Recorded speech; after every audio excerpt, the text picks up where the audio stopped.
every time there's a proposition to make in India, there's a question that shoots back. Why should we make in India? Another very important sub-question to that question is, how those archaic laws in India are changing? The laws that required enormous adherences. The answer to which, a couple of years back, would have been a no. Today, it's a maybe. As they say, you don't turn a no to a yes without a maybe in between. We have got today with us Professor Boerner from the Hof University in Germany to answer all the questions pertaining to the same. Thank you so much for joining us. Welcome. The first question is obviously, how has your teaching experience in India been? Well, my teaching experience is very good so far. First, I'm happy that there are students that are interested in German labor law. Second, I think that the students attending my lecture have already really a profound knowledge of labor law in India and social security law in India. Okay. And therefore, they can really follow my lecture. Indeed. And I can add that I really much appreciate their questions and their contributions to the lecture. Oh, that's great, that's great. Professor Boerner, how do you think the Indian education system is different from the German education system? There are some differences as to the non-academic education. Okay. We can say that we in Germany, we have a sort of dual system. And right. that means that the pupils, they undergo a vocational training. Okay. So that provides them with some practical experience. That's right. And supplementary to that, they visit a vocational school for gaining some theoretical experience. Okay. That is one thing. And related to the academic education, we can say in Germany, most of the schools and most of the universities are run by private entities. All right. And there were no study fees to pay. All right. That's great. What are the good things from the German education system which you've just illustrated are simply illustrious? Mm-hmm. Can the Indian education system adopt? Because I think these two things that I mentioned could be adopted by the Indian system. Okay, yes. Dual education on the non-academic sector. Exactly. And then the non-collection of study fees, because I think that would enable also students from not very Exactly. taking up studies. So true. But to turn it another way around, what can Germany learn from India? I think there are also some things to add.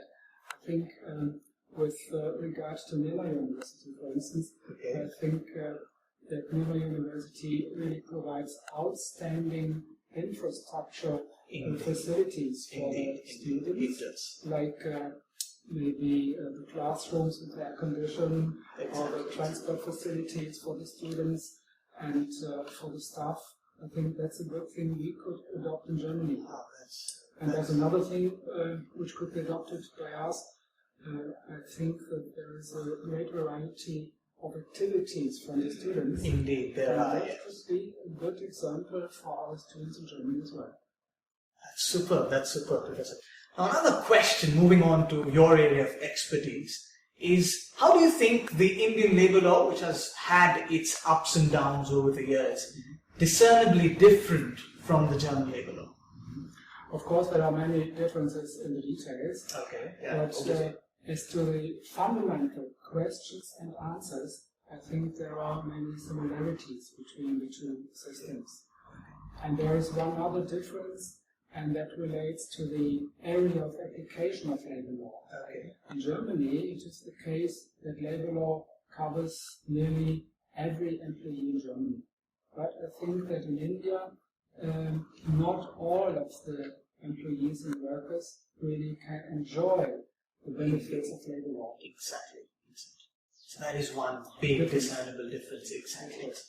Now, Professor Boerner, India, as the world knows today, aspires to become a manufacturing hub. We've had a Make in India program which is going places. which is calling people. There are 3,000 corporations from across the globe who would invite it to manufacture in India.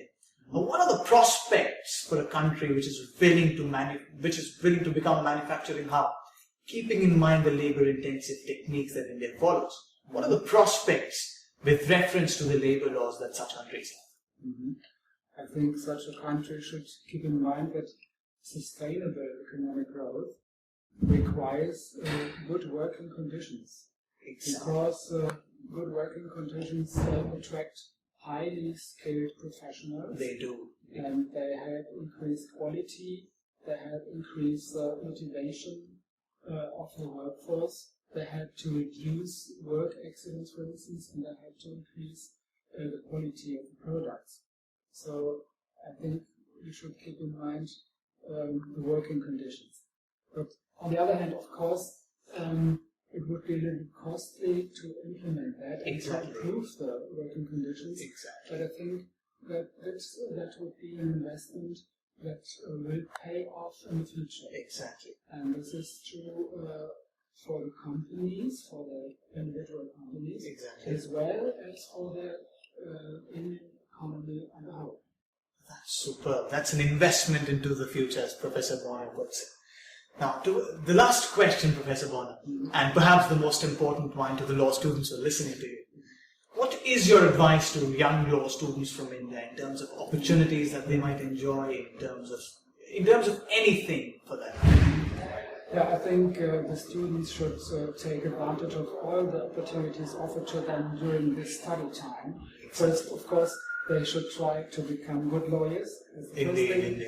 The second thing is they should participate in the co and the extracurricular activities. Then they should try to gain some practical experience by completing internships. Okay. And again, they should try to enhance their intercultural competence by going abroad. And last but not least, of course, they should enjoy their study time because it will never return. It will never return, says Professor Boerner. It is indeed gold dust coming from this stalwart of labor law. Thank you so much, Professor Boerner. Thank you so much. Thank you.